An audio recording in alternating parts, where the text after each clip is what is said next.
Hello, কেমন আছেন সবাই? আজকে আমার মাম্মি কেক বানাবে। আজকে তুমি কি কেক বানাবে মাম্মি? আজকে আমরা চকলেট কেক বানাবো, ওকে বাবা? ওকে। আমার চকলেট কেক অনেক অনেক ভালো লাগে। তাই নাকি বাবা? হ্যাঁ। তাহলে চলো আজকে আমরা চকলেট কেক বানিয়ে নিই। ওকে মাম্মি। তাহলে প্রথমে কি করতে হবে আমাদের জানো? হুম। আমাদেরকে প্রথমে দুটো ডিম নিতে হবে। ডিমের সাদা অংশটুকু জানো? হ্যাঁ জানি। তাই? আর আমি হচ্ছে অনেকবার দেখছি চকলেট কেক কিভাবে বানাইতো। তারপর ডিমের সাদা অংশটুকু ভালো করে বিট করে তার মধ্যে এই যে দেখতে পাচ্ছ এখানে বাটিতে মাম্মি চিনি গুঁড়ো করে নিয়েছি। হ্যাঁ দেখতে পাচ্ছি। এই চিনি গুঁড়োটা আমরা অ্যাড করে দেব। ওকে এখানে ওকে। চিনি গুঁড়ো কতটুকু নিয়েছি জানো? জি তুমি জানবে কিভাবে? একটুকু। না, এখানে আমরা হাফ কাপ চিনি নিয়েছি। হ্যাঁ আপকা। হ্যাঁ, চিনি গুঁড়োটা মাম্মি প্রথমে ব্লেন্ডারে একটু গুঁড়ো করে নিয়েছে যাতে হ্যাঁ। চিনিটা ভালো করে এখানে গলে যায়। হ্যাঁ আর কেকটা মিষ্টি লাগে। Very good. কেকটা মিষ্টি হওয়ার জন্য বুঝি আমরা চিনি দিচ্ছি। জি। ও আচ্ছা। চিনি দিয়ে ব্লেন্ড করার পরে এখানে আমরা কি দিয়ে নিলাম বাবা দেখো তো এটা? কালো রং। না বাবা, এটা হচ্ছে চকলেট পেস্ট। এটা কি? চকলেট পেস্ট তো কালো হয়। হ্যাঁ, আচ্ছা চকলেট পেস্টটা কেন দিলাম বলো তো? কারণ এটা চকলেট কেক। Very good. এখন আমরা কি দিব? এখন হচ্ছে ডিমের কুসুমগুলো দেখতে পাচ্ছ? হ্যাঁ এগুলো দিব। হ্যাঁ, এখন আমরা এই ডিমের কুসুমগুলো এগুলোর সাথে মিক্সড করে নিচ্ছি। ঠিক আছে? হ্যাঁ ঠিক তার আছে আগে মাম্মি।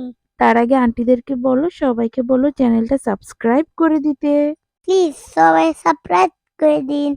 তারপর দেখো বাবা আমাদের এই মিশ্রণটা যখন মিশানো হয়ে যাবে তখন আমরা এখানে আরেকটা মিশ্রণ তৈরি করে নিয়েছি। এই মিশ্রণটাতে আছে হাফ কাপ ময়দা, 1 টেবিল চামচ কোকো পাউডার আর হচ্ছে 1 চিমটি বেকিং পাউডার। এগুলোকে ভালো করে চেলে আমরা মিক্সড করে নিয়েছিলাম। এখন আমরা মিক্স করছি। মিক্সড করছি, ভেরি গুড। এগুলোকে কিন্তু বাবা আস্তে আস্তে মিক্সড করতে হবে, একবারে দিয়ে মিক্সড করা যাবে না, বুঝছো?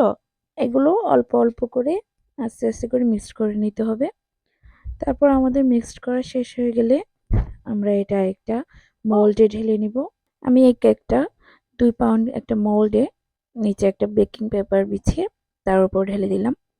এই কেকটা বেক করতে গেলে 160 ডিগ্রি প্রিহিট ওভেনে আমাকে 30 মিনিট বেক করতে হবে। সেজন্য আমি আমার ওভেনে আগে থেকে আমি 160 ডিগ্রি প্রিহিট দিয়ে দিয়েছিলাম 10 মিনিটের জন্য। এখন আমরা কেকটা দিয়ে দিচ্ছি। 30 মিনিট পর আমাদের কেকটা হয়ে যাবে। ঠিক আছে বাবা? কেকটা হয়ে গেলে কি আমাকে দিবে? দিব, বাট এটা তো মাম্মির অর্ডারের কেক, কাস্টমার নিবে। তোমাকে মাম্মি অন্য এক সময় দেই। ওকে মাম্মি। ভেরি গুড বাবা। আমাদের আজকের ভিডিও এই পর্যন্তই। সবাইকে আল্লাহ হাফিজ বলে দাও। আল্লাহ হাফেজ। আর চ্যানেলটাকে সাবস্ক্রাইব করে দিতে বলো। প্লিজ চ্যানেলটা সাবস্ক্রাইব করে দেন। আমরা কিন্তু এই কেকটা ক্রিম দিয়ে ডেকোরেশন করব। ক্রিম দিয়ে ডেকোরেশন করা কেকটা দেখার জন্য অবশ্যই বেল আইকনটা বাজিয়ে রাখতে হবে। তার সাথে আজকে আরাফির ভিডিওটা কেমন লাগছে অবশ্যই কমেন্ট করে জানিয়ে দেবে। আজকের ভিডিওটা এই পর্যন্তই। সবাই ভালো থাকেন, সুস্থ থাকেন। আল্লাহ হাফেজ।